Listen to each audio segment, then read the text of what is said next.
Panorama group, जो सोचता है वो करता है।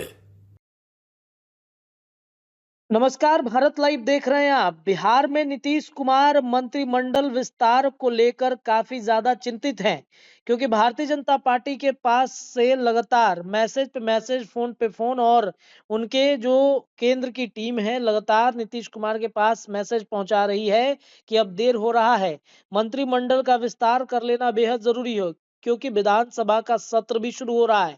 और इस वजह से दर्शकों, आप देखेंगे कि विधानसभा के सत्र के तारीखों में लगातार बदलाव हो रहा है। बार बार फरवरी के महीने में तारीखों के बदलाव का मतलब क्या समझा जाए। नीतीश कुमार के पास लिस्ट पहुंच चुका है भारतीय जनता पार्टी के तरफ से। कल ही हमने आपको बताया था कि उप मुख्यमंत्री सम्राट चौधरी और विजय सिन्हा भी नीतीश कुमार के पास देर शाम पहुंचे थे, एक बार फिर से अंतिम मुहर लगाने के लिए कि मंत्रिमंडल विस्तार पर नीतीश कुमार क्या कुछ राय अपनी रखते हैं। नीतीश कुमार भी चाहते हैं कि मंत्रिमंडल विस्तार हो जाए, लेकिन आखिरकार नीतीश कुमार क्यों नहीं मंत्रिमंडल विस्तार और फाइनल लिस्ट बता रहे हैं।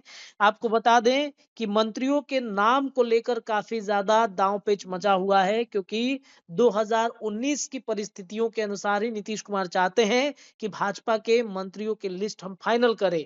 लेकिन भारतीय जनता पार्टी नए नए चेहरे लाना चाहती है, कुछ लोगों को रिपीट भी करना चाहती है। आखिरकार क्या माजरा है, चलिए बाबा से समझते हैं। बाबा हमारे साथ जुड़ चुके हैं। बाबा, नीतीश कुमार से लगातार मीटिंग चल रहा है, भारतीय जनता पार्टी के नेताओं का, उप मुख्यमंत्री भी पहुंच रहे हैं, लेकिन नीतीश कुमार फाइनल मुहर नहीं लगा रहे हैं। क्या कारण है? क्या मंत्रियों के नाम को लेकर नीतीश कुमार की असहजता है क्या? देखिए रत्नेश, सबसे पहले तो अपने व्यूअर्स और बिहार के लोगों से हम इस खबर में 7 से 8 मिनट तक रोक करके पूरी खबर सुनने की गुजारिश करेंगे। जी। उसके बाद सबसे पहले हम ये कहना चाहेंगे कि 28 तारीख को जब सरकार बनी थी, तभी हमने कह दिया था कि ये सरकार पहले वाली सरकार नहीं है। अगर नीतीश कुमार ये सोच रहे हैं कि 2005, 2010, 2017 और 2020 की तरह वो भारतीय जनता पार्टी के साथ समझौता कर लेंगे और उनकी शर्तों पे समझौता होगा, तो शायद नीतीश कुमार ये भूल कर रहे हैं। जी। बदली हुई भाजपा कहीं ना कहीं जी। इतने दाव पैंतरे जानती है और कर रही है, जिसको लेकर के मामले तो अटकेंगे ही अटकेंगे। जी। 3 राउंड की बैठक हो चुकी है, हो सकता है इंटरनली फोन पे और भी कई राउंड की बात हुई होगी, लेकिन इन 3 राउंड की बैठक के बाद भी अगर सरकार अपने मंत्रिमंडल के गठन में इतना संशय और झमेला झेल रही है, इतना सादा भ्रांतियां हैं, तो इसका मतलब है कि कुछ तो बात है। सबसे पहले इसमें कुछ पॉइंट्स को अगर देखें तो सबसे पहला पॉइंट ये तैयार होता है रत्नेश, कि क्या जो कहा है लालू प्रसाद की टीम ने कि खेल अभी बाकी है, वास्तव में वो खेल अभी बाकी है क्या?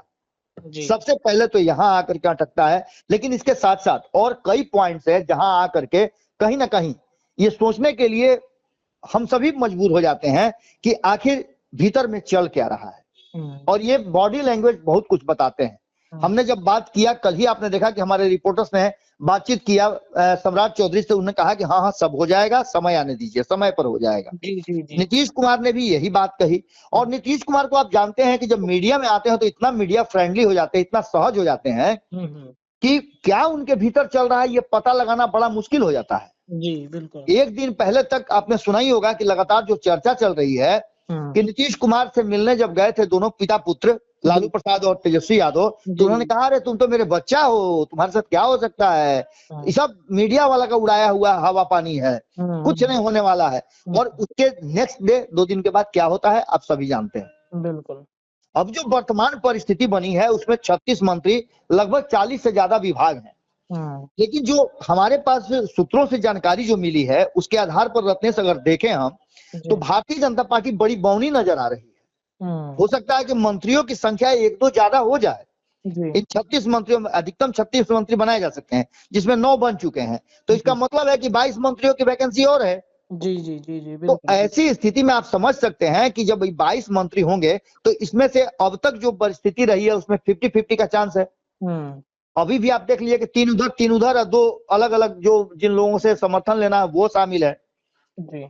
इसके बाद जो विभागों की लिस्ट हम देख रहे हैं, जो जदयू अपने पाले में रखना चाहती है, और जिसको लेकर के हम लोगों ने खबरें भी की थी कि दिल्ली से लेकर पटना तक एक ही बात की चिंता भारतीय जनता पार्टी को सता रही है कि वो सामान्य प्रशासन विभाग, गृह विभाग और मंत्रिमंडल सचिवालय, निगरानी, इन सारी चीजों को निर्वाचन तक अपने पास लेना चाहती है, जो नीतीश कुमार के पास कभी रहे हैं। जी। आज जो वर्तमान परिस्थिति बनी है उसमें संसदीय कार्य मंत्रालय भी लेने के फेर में है अपने पक्ष में भारतीय जनता पार्टी। लेकिन जब विभागों का लिस्ट हम आपको सुनाएंगे तो आपको लगेगा कि भारतीय जनता पार्टी एकदम नीतीश कुमार के सामने बड़ी बौनी है, क्योंकि जो विभाग इनको मिले हैं उन विभागों में अब वो बात नहीं नजर आ रही है जिससे वो डोमिनेट करेंगे। आपको पता है कि हम पहले से इस बात को कह रहे हैं कि जो विभाग राष्ट्रीय जनता दल के पास, कांग्रेस के पास थे, उन्हीं विभागों में से इन लोगों को दिया जाएगा। बिल्कुल। आज एक बार फिर से जो लिस्ट हमारे पास आई है और जिस पर मंथन का दौर चल रहा है और भारतीय जनता पार्टी तैयार नहीं हो रही है, उसको सुनेंगे आप तो आपको भी आश्चर्य होगा, क्योंकि सबसे ज्यादा जो गृह विभाग था उसको लेकर के भारतीय जनता पार्टी अड़ी हुई थी। इससे पहले आपको याद होगा कि राष्ट्रीय जनता दल भी ये विभाग चाहती थी, नीतीश कुमार ने नहीं दिया, और जिसका कारण आपको पता है कि क्या हुआ। 17 महीने में सरकार ध्वस्त हो गई। बिल्कुल। अब जो लिस्ट हमारे पास है, हम चाहेंगे कि उस लिस्ट को आप तक सुना दें। उस लिस्ट में सबसे पहली बात जो 12 फरवरी आप याद रखिएगा, 5 से 10 हुआ, 10 से 12 हुआ। अब 12 फरवरी से विधानमंडल का सत्र शुरू होगा। उससे पहले मंत्रिमंडल का विस्तार होता हुआ दिखाई नहीं दे रहा है। इसके दो कारण है। पहला तो ये कि खेला अभी बाकी है, एक ये सबसे बड़ा सवाल है, यक्ष प्रश्न है। इस प्रश्न का जवाब 12 तारीख को मिल जाएगा। दूसरा, जो विभागों की लिस्ट है उसमें जदयू जो अपने पास विभाग रखना चाहती है, इस विभागों की लिस्ट आप देखिएगा तो जैम्बो की तरह है। सामान्य प्रशासन विभाग, गृह विभाग, मंत्रिमंडल सचिवालय, निगरानी, निर्वाचन, ग्रामीण कार्य, संसदीय कार्य, ग्रामीण विकास, जल संसाधन, सूचना एवं जनसंपर्क, ऊर्जा, मद निषेध, उत्पाद एवं निबंधन, योजना एवं विकास, खाद्य एवं उपभोक्ता संरक्षण, भवन निर्माण, समाज कल्याण, विज्ञान और प्रौद्योगिकी, अल्पसंख्यक कल्याण, शिक्षा तथा परिवहन। ये आप समझ गए। ये इतने सारे विभाग जनता दल यूनाइटेड अपने पास रखना चाहती है, जिसमें से 4 से 5 विभाग मुख्यमंत्री खुद रखेंगे। इसके बाद अगर दूसरी लिस्ट देखें तो आप देखिएगा कि शुरू होते ही खत्म हो जाता है।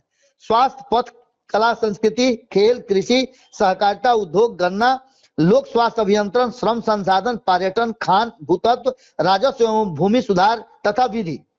देखिए शुरू हुआ खत्म हो गया। इसका मतलब आप समझ लीजिए कि कैसे एडजस्टमेंट होगा। इसके अलावे हम लघु जल संसाधन व अनुसूचित जाति, इसके साथ साथ जो एक निर्दलीय विधायक को शपथ ग्रहण कराया गया मंत्रिमंडल में, उनके पास जो विभाग था संभवतः वही रहेगा। तो ऐसी स्थिति में आप समझ सकते हैं कि भारतीय जनता पार्टी के लिए कितना बड़ा ये संकट की घड़ी है, या फिर एडजस्टमेंट करना कितना मुश्किल होगा। भारतीय जनता पार्टी में भी बहुत सारे ऐसे नेता हैं जो मंत्री बनने की जुगाड़ में लगे हुए हैं। दूसरा, हमने आपको बताया था कि मंत्रिमंडल का लिस्ट तो बन गया, लेकिन सबसे बड़ी बात यह है कि बार-बार कुछ ऐसे नाम हैं, इन सबके बावजूद, अधिक मंत्रालय जदयू के पास रहने के बावजूद, जो मंत्रिमंडल का लिस्ट बार बार भेजा जा रहा है, जो अब तक 2 बार भेजा गया, उसको नीतीश कुमार ने रिजेक्ट कर दिया।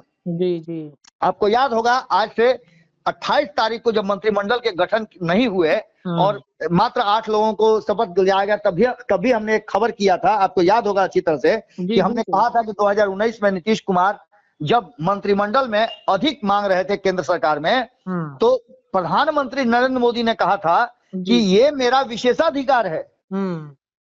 अब ऐसी स्थिति में नीतीश कुमार का ये विशेषाधिकार है कि सरकार तो बन गई, लेकिन मंत्रिमंडल में कौन होगा, किसको कौन सा विभाग दिया जाएगा, ये नीतीश कुमार का विशेषाधिकार है। ऐसी स्थिति में आप समझ सकते हैं कि नीतीश कुमार के पास एक बार फिर से चेकमेट करने का मौका मिल गया है, और यही कारण है कि पूरा का पूरा मामला जो है कहीं ना कहीं उलझा हुआ नजर आ रहा है, और सबकी निगाह नीतीश भाजपा के 3 राउंड की मीटिंग पर है। इस मीटिंग से निकल करके आप देखिएगा सहज होने की कोशिश करते हैं भाजपा के नेता, लेकिन अब तक जो विभागों का निपटारा तो लगभग हो गया है। आप समझिए कि भाजपा इस पर एडजस्ट भी कर लेगी, लेकिन कुछ ऐसे नाम हैं जिन नामों पर नीतीश कुमार को आपत्ति है, और ये आज नहीं हुआ, इससे पहले भी हुआ है। आपको याद होगा श्याम रजक उसके भुक्तभोगी रहे हैं, जी जी सुधाकर सिंह उसके भुक्तभोगी रहे हैं, बिल्कुल और कई लोग इसके भुक्तभोगी रहे हैं। जी तो ये निश्चित रूप से आप मान के चलिए कि इस लिस्ट के कारण ही, नामों की लिस्ट के कारण ही पेंच फंसा हुआ है। और दूसरा, 12 तारीख तक खेला अभी बाकी है, ये भी एक बड़ा कारण है। तो समझ जाइए कि अभी भी सब कुछ ठीक ठाक नहीं है इस सरकार के बनने के बाद। मतलब ये माना जाए कि नाम को लेकर नीतीश कुमार चाहते हैं भारतीय जनता पार्टी के वो मंत्री रहे जिनके साथ हम सहज रह सके। बिल्कुल बिल्कुल बिल्कुल बिल्कुल शायद आप इसी वजह से पेच फंस रहा है। बिल्कुल बिल्कुल बिल्कुल। चलिए, तो दर्शकों, देखा आपने किस तरीके से बाबा ने समझाया कि नीतीश कुमार क्या चाहते हैं भारतीय जनता पार्टी से, नामों के लिस्ट को लेकर क्या पेच फंस रहा है, इस पर अब चर्चाएं तेज है। फिलहाल इस खबर में इतना ही। जुड़े रहिए भारत लाइव के साथ। धन्यवाद। पनोरमा ग्रुप, जो सोचता है वो करता है। अगर ये वीडियो पसंद आई और वह बिहार के राजनीति और बिहारियत से सरोकार रखेनी तो सब्सक्राइब बटन दबा के चैनल के सब्सक्राइब कर ली। ओजे एगो घंटी बा, ओकरा बटन दबा देला से कुल सटीक और मारक खबर रुआ मुफ्त में मिल जाई। अगर रुआ पत्रकारिता के हमनी के नया प्रयोग में सहयोग कर चाहतानी तो ज्वाइन बटन दबा दी। पेटीएम नंबर नोट कर ली 9386816700। धन्यवाद।